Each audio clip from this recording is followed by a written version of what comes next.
Hi friends, welcome to Deepi talks. నేను కొన్ని రోజుల క్రితం ముందుగానే బెంగళూరుకి వచ్చాను ఫ్రెండ్స్, బికాస్ కోచింగ్ చేయడానికి.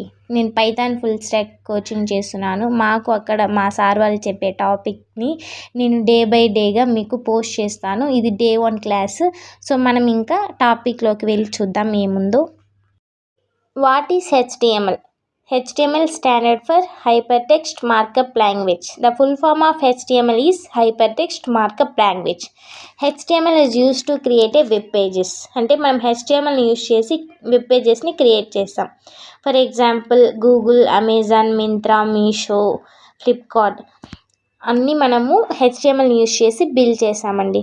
The most real time example అంటే Skeleton is the best example of HTML. Definition of HTML అంటే ఎగ్జామ్ పాయింట్ ఆఫ్ వ్యూలో డెఫినిషన్ రాయాలి కదా. సో దానికి బెస్ట్ డెఫినిషన్ ఏమంటే HTML is a markup language use to create and structured content on the web pages. అంటే మన web పేజ్కి ఒక structured కంటెంట్ని మనము క్రియేట్ చేస్తాం HTMLని యూజ్ చేసి. ఇలా రాస్తేనే కదా మనం ఎగ్జామ్లో సార్ వాళ్ళు మార్క్స్ వేస్తారు. So why HTML is called a markup language?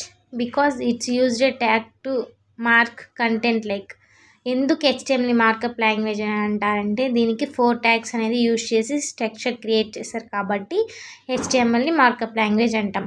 First one heading, main మనకు హెడ్డింగే కాబట్టి హెడ్డింగ్ యూజ్ చేస్తాం. సెకండ్ వన్ పారాగ్రాఫ్స్ అంటే మనకి ఏమైనా కంటెంట్లో సబ్జెక్ట్ అలా మనకి ఏమైనా తెలియాలంటే మనం పారాగ్రాఫ్ని యూజ్ చేసుకుంటాం. నెక్స్ట్ వన్ ఇమేజెస్, మన వెబ్సైట్ అనేది లుక్ వైజ్గా గుడ్గా ఉండాలంటే మనం ఇమేజెస్ని యూజ్ చేసుకుంటాం. లింక్స్ అంటే ఎవరి దగ్గర మనం ఈ లింక్స్ అంటే రెఫరల్ లాగా యూజ్ చేసుకోవాలంటే మనం లింక్ అనేది యాంకర్ ట్యాగ్ మూల్యంగా యూజ్ చేసుకుంటాం. వేరే వాళ్ళ ప్రాజెక్ట్ మనకు కావాలంటే అది లింక్ వైజ్లో మనం యూజ్ చేసుకుంటాం. కానీ లింక్ అనేది most important. This 4 tags are most important.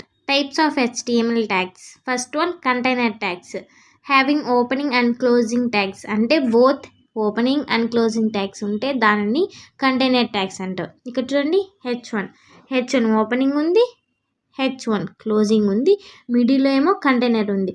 So ఈ HTML ఈ హెడ్డింగ్ అనేది కంటైనర్ ట్యాగ్లోకి వస్తుంది. మనం ఏం రాసినా ఈ ఫార్మేట్లోనే రాయాలండి. ఓపెనింగ్ ఉండాలి, క్లోజింగ్ ఉండాలి, మిడిల్లో ఏమో మన సబ్జెక్ట్ ఉండాలి. Next one P tag.